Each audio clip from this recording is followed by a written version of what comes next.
If you're still here, it usually means one thing. You're not new to dating. You're not avoiding it. And you're not confused because you're incapable. You've been putting yourself out there. But something still hasn't been adding up. This video isn't about convincing you of anything. It's about helping you understand how I think about dating and whether that way of thinking fits you. I want to be clear about what this is and what it isn't. I'm not a therapist. Therapy is important. I've done therapy myself, and I wouldn't be where I am today without it. But this work is different. I work with people who are self-aware, values-driven, and serious about building something real, but who were never taught how to date with clarity and leadership in the world we're in now.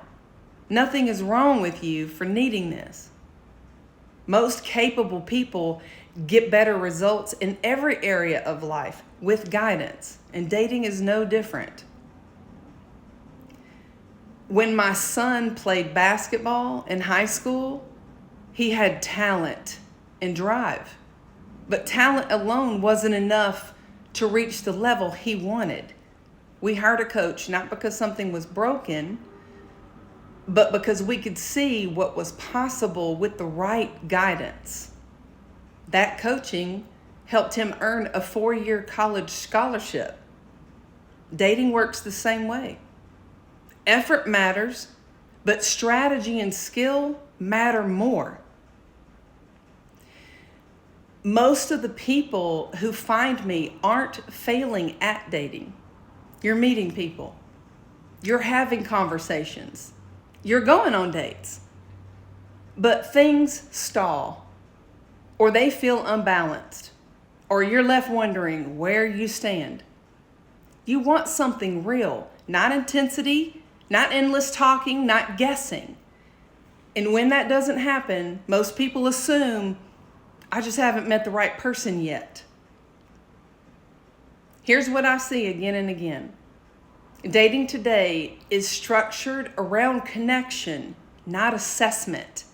People connect quickly, but they aren't taught how to evaluate readiness, alignment, or long-term compatibility. So you end up reading signals, managing uncertainty, hoping things will eventually become clear. That's not failure of effort. It's what happens when companionship signals are used to try to build a partnership outcome. Most people were never taught the difference between attraction and alignment. Liking someone doesn't mean you want the same kind of relationship. Attention and effort, texting, time, chemistry, those don't equal investment. Chemistry and emotional availability. You can feel close to someone who doesn't have the capacity to show up consistently. When you don't know how to identify these differences, dating feels exhausting, even when you're trying. Healthy relationships aren't built on intensity. They're built on clarity. In a healthy partnership, you're not guessing where you stand. You're not managing anxiety just to stay connected. You're not wondering if you're asking for too much. You're able to say, this works for me, this doesn't. And neither person feels punished for being honest. It's not perfect, it's not effortless, but it's steady. And steadiness is what most people are actually craving today. This is the heart of my work. You don't decide based on what someone says. You decide based on what they show consistently over time. Words matter, but behavior is what tells the truth. Most people understand that intellectually.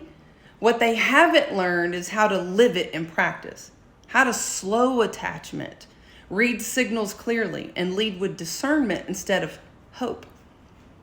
That's what this work is about. This work is for people who want to build something real. and are willing to look honestly at how they're showing up and what they're responding to. It's probably not for you if you're still very raw from a recent breakup, or if you're looking for reassurance more than clarity, or you're not actually interested in a long-term partnership. And that's not judgment, it's respect for your time and mine. If, as you've been listening, you feel calmer, not more activated, that's not accidental. That's what clarity feels like. It doesn't rush you, it doesn't pressure you, it helps you see. And once you can see clearly, dating gets much easier. Not because it's perfect, but because you're no longer guessing. If this way of thinking resonates, you're in the right place.